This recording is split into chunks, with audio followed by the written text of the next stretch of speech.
শুরুতেই জানিয়ে দেব সংবাদ শিরোনাম, এরপর জানিয়ে দেব বিস্তারিত। প্রথমে জানিয়ে দেব রাউজানে বিএনপির দুই পক্ষে সংঘর্ষের পর বিলুপ্ত উত্তর জেলার কমিটির 4 নেতা বহিষ্কার।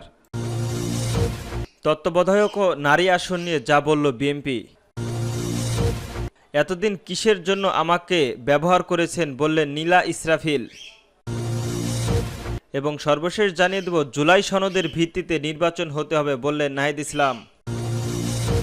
রাউজানে বিএনপির দুই পক্ষের সংঘর্ষের পর বিলুপ্ত উত্তর জেলার কমিটির 4 নেতা বহিষ্কার। চট্টগ্রামের রাউজানের বিএনপির দুই পক্ষের মধ্যে সংঘর্ষের ঘটনা ঘটেছে। অন্তত 20 জন আহত হয়েছেন। এই ঘটনায় জেরে রাতের উত্তরা জেলা বিএনপির আহ্বায়ক কমিটির বিলুপ্ত করার পাশাপাশি 4 নেতাকে বহিষ্কার করেছে কেন্দ্র। মঙ্গলবার 29 জুলাই বিকাল চট্টগ্রামের রাঙামাটি সড়কের সত্তরহাট এলাকার বিএনপির কেন্দ্রীয় ভাইস চেয়ারম্যান গিয়াসউদ্দিন কাদের চৌধুরী ও উত্তর জেলার বিএনপির আহ্বায়ক গোলাম আকবর খন্দকার অনুসারীদের মধ্যে এই ঘটনা ঘটে। এতে গুলিবদ্ধ হয়েছেন গোলাম আকবর খন্দকার নিজেও। প্রত্যক্ষদর্শীরা জানান নেতাকর্মীদের বহর নিয়ে উপজেলা বিএনপির প্রত্যয় সভাপতির কবর জিয়ারত করতে যান গোলাম আকবর খন্দকার। একই দিনে মোটরসাইকেলে শোভাযাত্রার কর্মসূচি ছিলেন গিয়াসউদ্দিন আহমেদ অনুসারীদেরও। গোলাম আকবরের গাড়িবহর সত্তরহাট এলাকায় পৌঁছালে সেখানে গিয়াসদের কাদের অনুসারীদের মুখোমুখি হন। ওই সময় দুই পক্ষের মধ্যে সংঘর্ষ বেঁধে যায়। এতে দুই পক্ষের অন্তত 20 জন আহত হয়। রাউজান থানার ভারপ্রাপ্ত কর্মকর্তা ওসি মনিরুজ্জামান ইসলাম ভুইয়া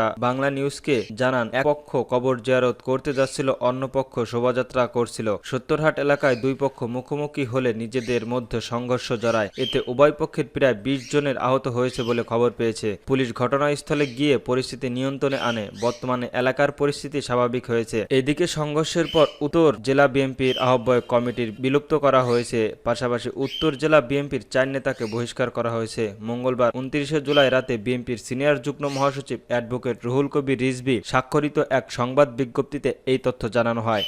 বিজ্ঞপ্তিতে বলা হয়, চট্টগ্রাম উত্তর জেলা বিএনপির আহ্বায়ক বিলুপ্ত করা হয়েছে। অতি শীঘ্রই চট্টগ্রাম উত্তর জেলা বিএনপির আহ্বায়ক কমিটি গঠন করা হবে। অতিরিক্ত বিজ্ঞপ্তিতে জানানো হয়, দলের ভেতরে সংঘাত ও হানাহানি সৃষ্টি করে দলীয় শৃঙ্খলা চলমানভাবে লঙ্ঘন করা চট্টগ্রামে উত্তর জেলা বিএনপির যুগ্ম আহ্বায়ক নুরুল আমিন চেয়ারম্যান, মিশর উপজেলা বিএনপির সাবেক সদস্য সচিব গাজী নিজামুদ্দিন। তত্ত্বাবধায়ক ও নারী আসন নিয়ে যা বলল বিএনপি। বিএনপির স্থায়ী কমিটির সদস্য সালাউদ্দিন আহমেদ বলেছেন, তত্ত্বাবধায়ক সরকার গঠন নিয়ে সংসদের আলোচনা করতে চায় বিএনপি। সাংবিধানিক সংবিদ্ধ প্রতিষ্ঠান নিয়ে নিতে হবে নির্বাহী আইনে সংসদের নারী আসনের পক্ষে বিএনপি। মঙ্গলবার সন্ধ্যায় রাজধানীর ফরেন সার্ভিস একাডেমিতে রাজনৈতিক দলগুলোর সঙ্গে জাতীয় ঐক্য কমিশনের দ্বিতীয় দফায় 21তম দিনের বৈঠক শেষে সাংবাদিকদের এসব কথা বলেন তিনি। সালাউদ্দিন আহমেদ বলেন, আমরা জুলাই সনদ নামে একটি খসড়া পেয়েছি। সেই খসড়ার সঙ্গে আমরা মোটামুটি একমত, কিন্তু ওখানে কিছু বাক্য, শব্দ,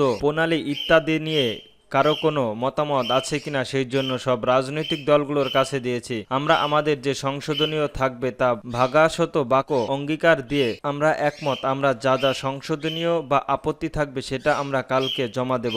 2 বছরের মধ্যে প্রতিশ্রুতিগুলো বাস্তবায়নের ক্ষেত্রে যে অঙ্গীকার চাওয়া রয়েছে সে বিষয়ে আমরা একমত। তত্ত্বাবধায়ক সরকার, নির্বাচন কমিশন, স্বাধীন বিভাগের এবং প্রধানমন্ত্রী পদে একজনকে মেয়াদকাল সর্বোচ্চ 10 বছর, এই 4টির জন্য অন্য কোনো বিষয় সংবিধানের অন্তর্ভুক্ত করতে চায় না বিএনপি। এছাড়াও তত্ত্বাবধায়ক সরকারের নিয়োগ প্রক্রিয়া নিয়ে দেওয়া নতুন প্রস্তাবের আগের প্রস্তাবগুলোতেও একমত না হলে সংসদের উপরে ছেড়ে দেওয়ার কথা বলে দলটি। তা না হলে সংশোধনীয়তে ফিরে যেতে চায় বিএনপির, এমনটা জানিয়েছে বিএনপির স্থায়ী কমিটির সদস্য সালাউদ্দিন আহমেদ। তিনি বলেন, তত্ত্বাবধায়ক সরকারের পরবর্তীতে গণভোটের ব্যবস্থা করেনি যাতে কেউ এই ব্যবস্থায় খুব সহজে পরিবর্তন আনতে না পারে। জুডিশিয়ার পূর্ণতা, স্বাধীনতা ভোগ করতে এবং ডক হিসেবে গণতন্ত্রের রক্ষা কবচ হিসেবে কাজ করবে। সাংবিধানিক প্রতিষ্ঠান হিসেবে নির্বাচন কমিশন স্বাধীনভাবে কাজ করবে। এছাড়াও প্রধানমন্ত্রিত্ব ব্যক্তি জীবনে 10 বছরের বেশি এই পদে থাকতে পারবে না। এতদিন আমাকে কিসের ভিত্তিতে ব্যবহার করেছেন?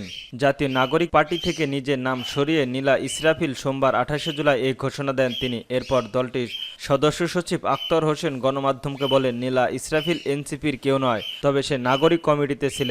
আক্তার হোসেন এমন মন্তব্যে পর এনসিপির কাছে নীলা ইসরাফিলের প্রশ্ন, আপনারা এতদিন আমাকে কিসের ভিত্তিতে ব্যবহার করেছেন? নিজেদের ভেরিফাইড ফেসবুকের সোমবার রাতে এক পোস্টে এমন প্রশ্ন করেন নীলা। তিনি বলেন, আজ যখন আপনাদের নেতার অপরাধ, অনাচার এবং লিসপার বিরুদ্ধে আমি মুখ খুলেছি তখন আমি আপনাদের কেউ নয়। এতদিন আমার কণ্ঠ, আমার পরিচয়, আমার ত্যাগ আপনাদের পক্ষে ছিল। এখন তা কোনো সমস্যা ছিল না। আপনারা কি দল করেন নাকি কেবল ক্ষমতা আর নারীকে ব্যবহার করে ছুলে ফেলার জন্য কারখানা চালান? নীলা ইসরাফিল আরো বলেন, আপনাদের অপরাধ ঢাকার জন্য আজ আমাকে অস্বীকার করছেন। সত্য বললেই আমি কি নারী বিচ্ছিন্ন করে দেওয়া হয়? এটা কি আপনাদের নৈতিকতা? এই প্রশ্ন আজ শুধু আমার না, এই প্রশ্ন প্রতিটি নারীর, যাকে আপনারা দলীয় পরিচয় ব্যবহার করেছেন আর পরিচয়ে অপরিচিত বানিয়েছেন। জাতীয় নাগরিক পার্টি আজকে অস্বীকার করছে, কিন্তু প্রশ্ন থেকে যায়, আপনারা কি আমাকে সত্যিই কখনো অন্তর্ভুক্ত করেছিলেন নাকি কেবল নিজেদের স্বার্থে ব্যবহার করেছেন? তিনি বলেন, আমার কণ্ঠ যখন আপনাদের পক্ষ ছিল তখন তো আপনাদের নেত্রী আপনাদের শক্তি বলে গলা ফাটাতেন। এখন যখন আমি অন্যায়ের বিরুদ্ধে মুখ খুলেছি তখন সে তো আমাদের কেউ না। এটা কি কোনো রাজনৈতিক দলের মূলবোধ নাকি এটা প্রমাণ করছে দল নয় আপনাদের ব্যক্তিত্ব রক্ষার বস্তু? জনগণ দেখেছে, বুঝেছে এবং প্রশ্ন করেছে এই দলটি কি আদৌ জনগণের ন্যায় নাকি নৈতিকতার প্রতিনিধিত্ব করে। নীলা বলেন, আমি অবাক হই না যে আজ জাতীয় নাগরিক পার্টি আমাকে অস্বীকার করছে, কারণ সত্য বললেই আমাকে সবসময় আপনারা মুখ ফুলিয়ে নেন। কিন্তু আমি একটি প্রশ্ন করতে চাই, যদি আমি আপনাদের কেউ না হয়ে থাকি তাহলে আমার কণ্ঠ, আপনাদের পরিচয়, আপনাদের মাঠের উপস্থিতি এতদিন কেন ব্যবহার করেছেন? একজন নারী যখন অন্যায়ের বিরুদ্ধে দাঁড়ায় তখন তাকে দলহীন, আশ্রয়হীন প্রমাণ করতে পারাটা কি রাজনীতির নতুন নীতি? আমি কারো পরিচয় নাই, আমি আমার ন্যায়ের পক্ষে দাঁড়ানো একজন মানুষ। আমাকে অস্বীকার করে সত্যকে অস্বীকার করা যাবে না। জুলাই সনদের ভিত্তিতে নির্বাচন হতে হবে বললেন নাহিদ। জাতীয় নাগরিক পার্টির এনসিপির আহ্বায়ক নাহিদ ইসলাম বলেছেন, 90-এর গণ অভ্যুত্থানের পর রাজনৈতিক দলগুলোর বাংলাদেশের ছাত্র ও জনগণের সঙ্গে প্রতারণা করেছে। ত্রিদলীয় জোটের রূপরেখা তৈরি করা হয়েছিল, এই রূপরেখা কোনো দল মানেনি। ফলে আমরা আর কোনো প্রতারণার সুযোগ দেব না। জুলাই সনদ হতে হবে, এই সনদের ভিত্তিতে নির্বাচন হতে হবে এবং এর আইন ভিত্তিতে থাকতে হবে। নির্বাচিত সরকার গঠন করুক, এই সংস্কার বাস্তবায়নের বাধ্যবাধকতা থাকতে হবে। মঙ্গলবার বিকেলে গাজীপুরের রাজবাড়ী রোডে সরকারি মহিলা কলেজের সামনে বিচার সংস্কার, গণপরিষদ নির্বাচন, জুলাই সনদ ও জুলাই ঘোষণাপত্রের দাবিতে দেশব্যাপী কর্মসূচির অংশ হিসেবে দেশ গড়ার জুলাই পদযাত্রার কর্মসূচিতে তিনি এসব কথা বলেন। নাহিদ বলেন, 5ই আগস্টের মধ্যে জুলাই সনদ এবং ঘোষণাপত্র হতেই হবে, এর বিকল্প আমরা দেখতে চাই। সরকারের জুলাই সনদের খসড়া প্রকাশ করেছে, কিন্তু আমরা বলেছিলাম জুলাই সনদ এবং সংস্কার নিয়ে ঐক্যমত হলে হবে না, সংস্কার কিভাবে বাস্তবায়ন করতে হবে সে বিষয়ে ঐক্যমত হতে হবে। নাহিদ ইসলাম বলেন, আমরা আশা করব 5ই আগস্টের মধ্যে অন্তর্বর্তীকালীন সরকার ও সব রাজনৈতিক দল জুলাই সনদ এবং ঘোষণাপত্র জারি করতে পারবে। ফলে আমাদের কাঙ্ক্ষিত জুলাই অভ্যুত্থানের 1 বছর একসঙ্গে উদযাপন করতে পারব। মুখ্য সংগঠক উত্তর অঞ্চলের সার্জিস আলম সঞ্চালনায় পদযাত্রার বক্তব্য রাখেন। মুখ্য সংগঠক হাসনাত আব্দুল্লাহ, সিনিয়র যুগ্ম সদস্য সচিব ডাক্তার তানজিম জারা, মুখ্য সমন্বয়ক নাসিরউদ্দিন পাটোয়ারি, সিনিয়র মুখ্য সমন্বয়ক আব্দুল হাসনাত মাসুদ সহ প্রমুখ।